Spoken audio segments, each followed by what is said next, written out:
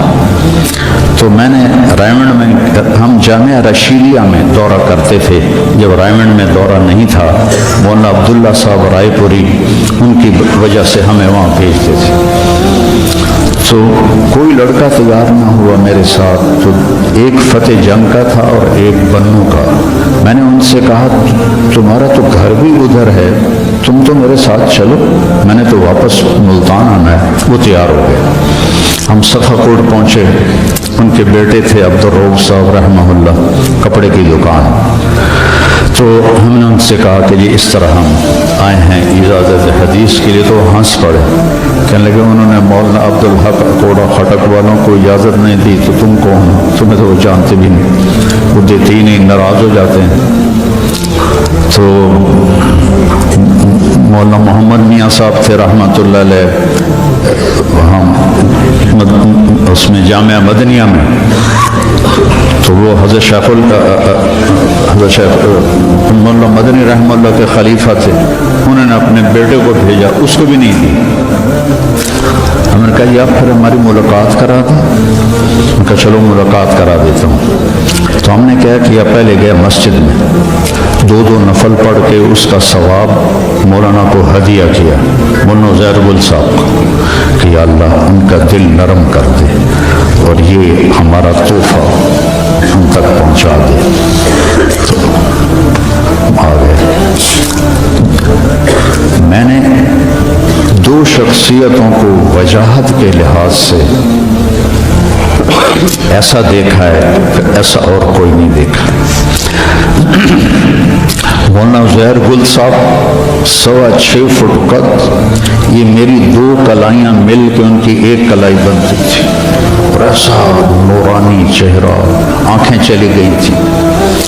دین میں تو مولانا عزیر گل جیسی وجیح بارو میں نے نہیں دیکھا, اور دنیا میں اکبر بگٹی جیسا وجیح بندہ میں نے نہیں دیکھا.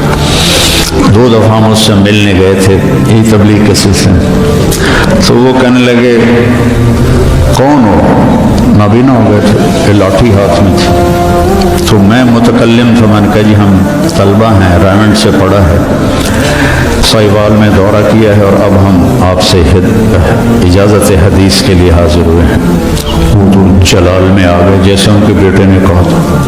اتنا غصے, میں جاہل, میرے پاس کیا لینے آئے ہو, مجھے کچھ نہیں آتا, ایسے آ گئے. کافی دیر ڈانٹتے رہے, اور اس میں ایک بات ان کے منہ سے نکلی, بغیر کتاب کے کوئی اجازت نہیں ہوتی. ان کو خیال تھا کہ ہم ویلے ہی آ گئے. تو جب ان کا غصہ تھوڑا سا ٹھنڈا ہوا تو ان کے بیٹے نے ایسے کیا کہ نہیں بولنا. میرے دونوں ساتھی نے مجھے ایسے کیا, ہمت کرو ہمت کرو. اب میں 2 کشتیوں پہ ہو گئی. ان کا بیٹے کہہ رہے ہیں, اور واقعی لگتا تھا یہ ڈنڈا کہیں ہمیں سر پہ نہ مارے. تو میں نے کہا حضرت کتاب ہمارے پاس ہے, ہم کچھ پڑھ کے سنا دیتے ہیں, اگر آپ کو اچھا لگے تو ہمیں اجازت دے دیں, اگر اچھا نہ لگے تو ہمارے لیے بہت بڑی سعادت ہے کہ شیخ الہند کے شاگرد سے کے سامنے ہم نے حدیث پڑھی. تو ان کا ڈنڈا یہاں رکھا ہوا تھا, یہاں یہاں ایسے، تو انہوں نے وہ ڈنڈا وہاں سے ہٹا کے یہاں رکھ لیا، یہاں ایسے۔ وہ کافی دیر اس کیفیت میں بیٹھے رہے، ایک دم کہنے لگے اچھا پڑھو۔ تو میں نے یہ پہلی حدیث جو تھی انما الاعمال بالنیات، پہلی حدیث میں نے پڑھی، دوسری مولوی عبد الودود تھے فوت ہو گئے انہوں نے پڑھی، تیسری مولوی اسحاق نے پڑھی۔ تو طریقہ ہوتا ہے کہ اول اور آخر پڑھا جاتا ہے۔ تو جب کتاب میں نے لے کے ورق الٹنے شروع کی کہ آخری حدیث پڑھوں، تو ورق گردانی کی آواز کانوں میں آئی، کہنے کہ بس بس کافی ہے کافی ہے، میں تم تینوں کو اجازت دیتا ہوں، لیکن ایک شرط ہے، میں نے آج تک کسی کو اجازت نہیں دی، تم نے کسی کو بتانا نہیں کہ میں نے تمہیں اجازت دی۔ تو ہم نے ان کی موت تک چھپائے رکھا، پھر ہم نے اعلان کر دیا۔ تو میں آپ سب طلبہ کو دورہ حدیث کے ہوں تو میں کچھ نہیں، خالی ڈھول ہوں، لیکن چلو آپ کی نیکیوں میں میرا حصہ پڑ جائے گا، میں آپ کو اس کی اجازت دیتا ہوں۔ اللہم لک الحمد کما انت اہلہ فصلی علی محمد کما انت اہلہ وفل بنا ما انت اہلہ انک اہل التقوی و اہل المغفرہ۔ ربنا تقبل منا انك انت السميع العليم وتب علينا انك انت التواب الرحيم اللهم انا نسألك علما نافعا ورزقا۔ بزرگ ہے اپنے کسی مرید کے گھر، تو وہاں انہوں نے کھانا کھایا، کھانا ان کو پسند آیا، کہنے لگے اپنی بیگم کو پردے میں بلاؤ۔ تو انہوں نے اپنی بیگم کو پردے میں بلایا، کہا بیٹی میں نے تیرا ہاتھ کا کھانا کھایا، بہت مزیدار تھا، اللہ تمہیں جزائے خیر دے، تم نے بہت اچھا پکایا۔ تو وہ زارو قطار رونے لگی۔ تو انہوں نے پوچھا بیٹی کیا ہوا؟ میں نے تو کوئی ایسی بات نہیں کی۔ کہ نہیں حضرت آپ کی بات پہ رونا نہیں آیا، رونا اس پر آیا ہے کہ 30 سال سے میں اس شخص کے ساتھ رہ رہی ہوں، کبھی ایک دفعہ اس نے میرے ہاتھ کے پکے کی تعریف نہیں کی۔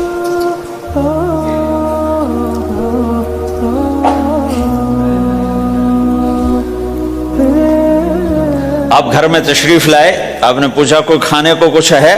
ام سلمہ رضی اللہ عنہ کا گھر، کہا یا رسول اللہ آج تو کچھ نہیں، سرکہ ہے۔ کہا واہ واہ واہ واہ، نعم الادام الخل، سرکہ تو بہت اچھا سالن ہے۔ سبحان اللہ، کیسے دلجوئی فرمائی اپنی بیگم کی، سرکہ تو بہت اچھا سالن ہے۔ یا تو نے نمک کم ڈال دیا، تو نے مرچی زیادہ کر دی۔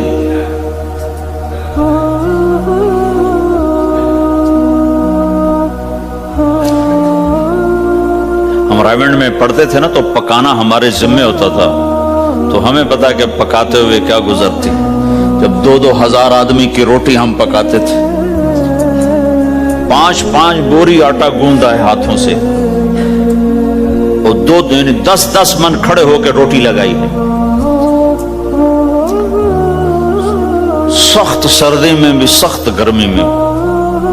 سردی میں جب رات کو آٹا گونتے تھے ہم، تو ہمارے ہاتھ ایسے اکڑ، تم تو سردی دیکھتے ہی نہیں ہو، ہاتھ ایسے اکڑ جاتے تھے، اور صبح 4 بجے اٹھ کے روٹی پکانا شروع کرتے تھے۔ 2000 آدمی کی روٹی پکانی ہوتی تھی۔ تو اب کوئی آ کر کہتے انہیں کچی روٹی پکائی، تو جی دادا ایک تھپڑ اس کے منہ پہ مارے کہ 4 بجے کے ہم اٹھے ہوئے ہیں، پکا پکا برا حشر ہو گیا، کہتے کچی پکائی۔ بھائی صبر کر کے چپ کر کے کھا جا۔ مولانا الیاس صاحب رحمت اللہ علیہ ایک اپنے مرید کے گھر گئے، تو اس نے کھیر بنا کر پیش کی۔